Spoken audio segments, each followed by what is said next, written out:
Après 4 jours de réflexion, le Hamas a dit oui au plan américain, un oui avec des conditions. Si nous libérons tous les prisonniers, la guerre doit s'arrêter. La deuxième condition, c'est que les Israéliens doivent se retirer de la bande de Gaza. La troisième condition, autoriser l'aide humanitaire pour les habitants de Gaza.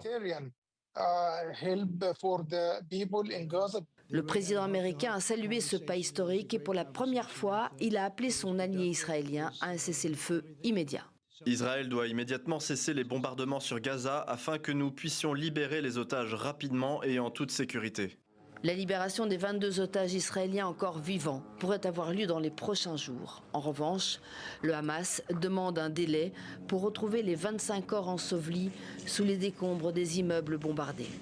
Si l'accord se concrétise, ce serait une victoire diplomatique pour Donald Trump et les parrains des négociations. Je tiens à remercier les pays qui m'ont aidé à parvenir à cet accord. Le Qatar, la Turquie, l'Arabie Saoudite, l'Égypte, la Jordanie. Tout le monde est uni par la même volonté d'en finir avec cette guerre et instaurer la paix au Moyen-Orient. Nous sommes très proches de le réaliser. Merci à tous. Et tout le monde sera traité de manière équitable.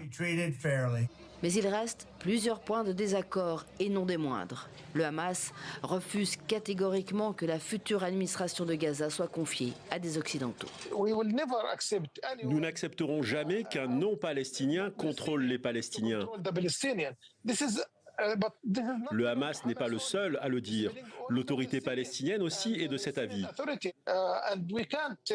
On ne peut pas nous imposer un Tony Blair, par exemple, comme gouverneur de Gaza. L'autre point de désaccord est militaire. Le Hamas refuse de déposer les armes avant le retrait des troupes israéliennes de Gaza. Nous le disons depuis le début. Nous n'avons plus besoin d'armes s'il n'y a plus d'occupation.